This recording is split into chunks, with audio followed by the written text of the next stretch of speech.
Hello, my happy captains. It's me, TONIK TZW, and we're here with a stream highlight match from last night, which was the 5th of July. And we went all American with Shannon in the Summers, Jason in the Baltimore, and myself in the Missouri. And this one is simply called Paddock Stations because if you want to go back and watch this one on live stream with the live audio, it was a little bit panicky at times, but we did pull it through to a win. And there's the three ships in their glorious stars and stripes camouflage.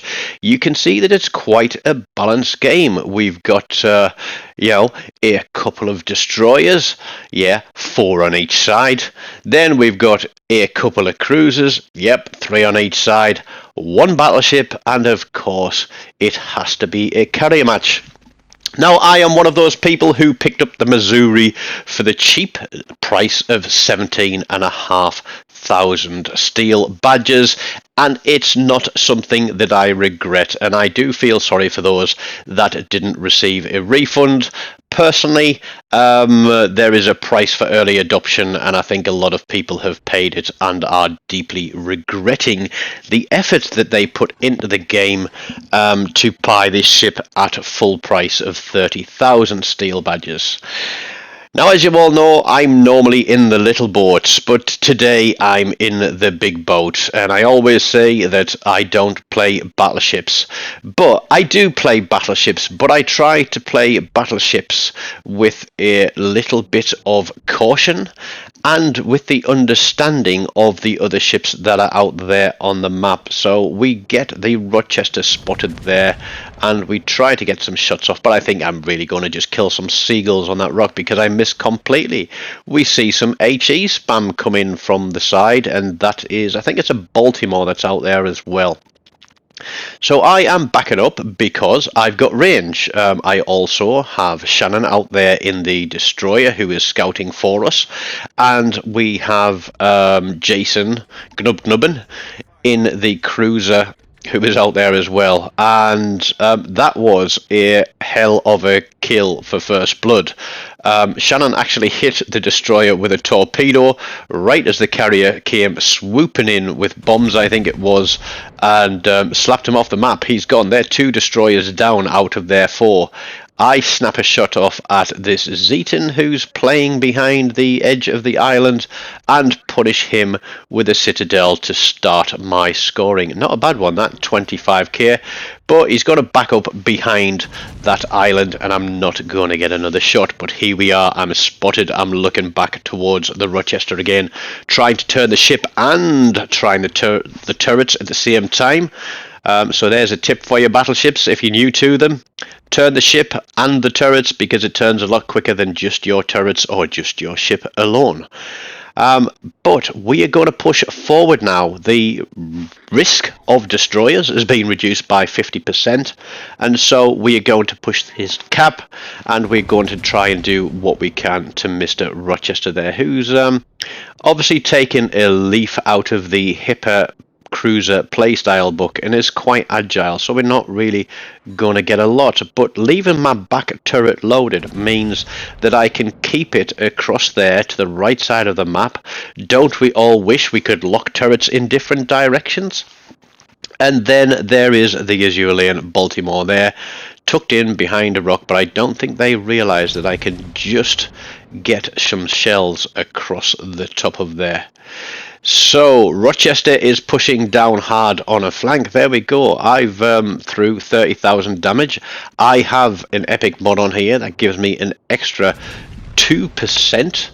I can't remember if it's grouping or dispersion. I think it's grouping, isn't it? Or is it dispersion? I can't remember what the mod does.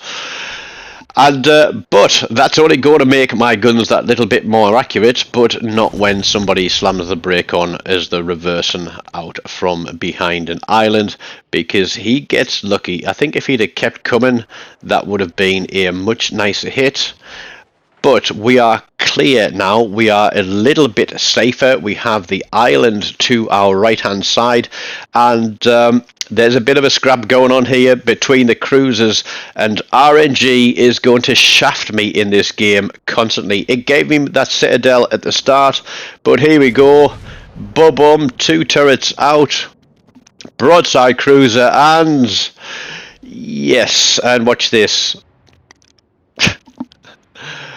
Jason picks it up with a close quarter from his Baltimore, which was just laughable. And I'm like, okay, we've got this cap. That's that threat taken care of. We know the Fletcher's down at the bottom end of the map.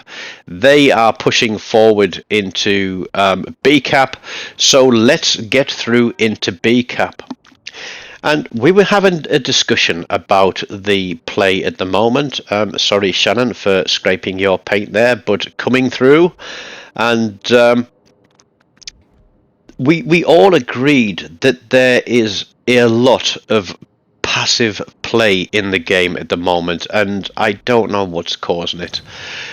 Passive play is basically people sitting at the back, people waiting for something happen, people waiting to see how the game is going to develop before they actually make a decision and move.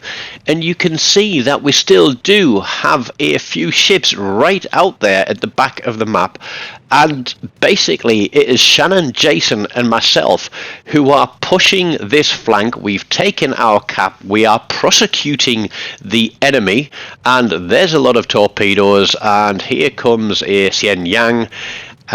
He's got a torpedo reload booster. Watch this, because this is going to get even more interesting, and I'm thinking I'm in a battleship and there's about 20 torpedoes there coming towards me, but we get shots on him. There we go. He is changing his mind about being out here. He needs to run because he has nothing left.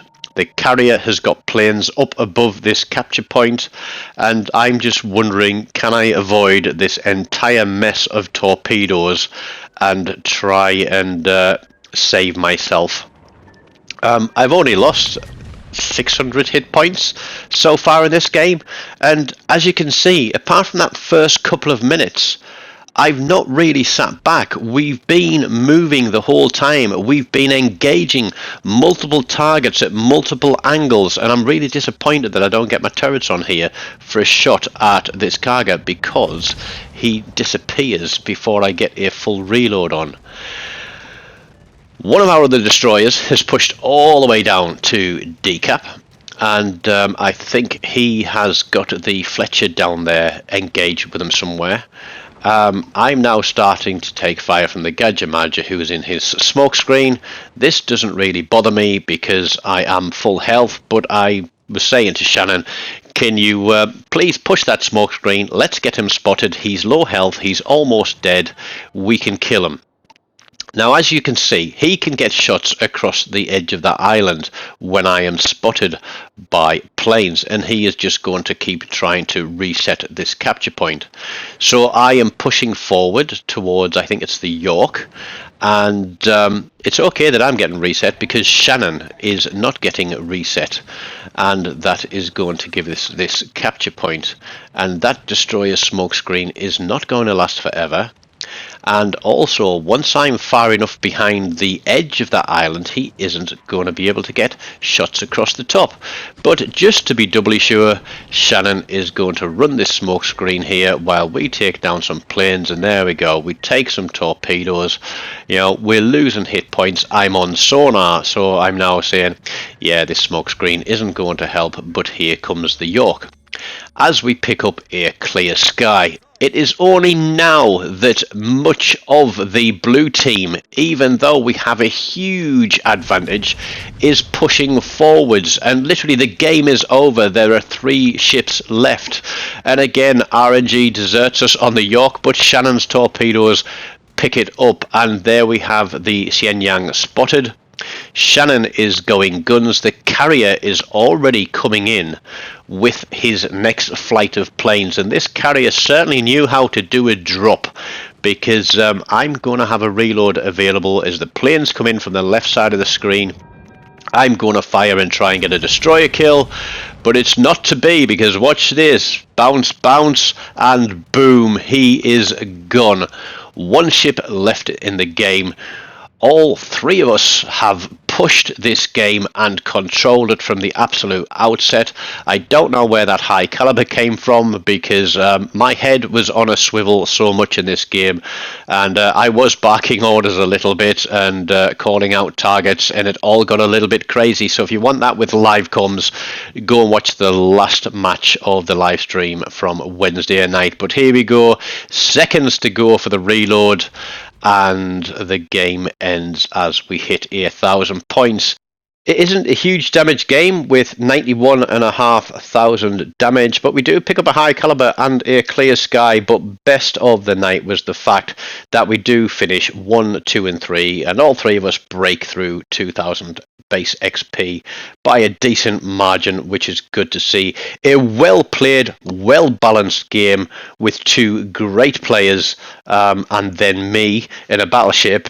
So thanks to Shannon and thanks to Jason for those ones. It was a crazy game. So yes, if you want to watch it with live comms, do go back and watch the last game of that live stream from Wednesday night. Click one of these, subscribe to the channel, smash the like, leave me a comment. Until next time, please do take care of yourselves, and I'll see you again soon.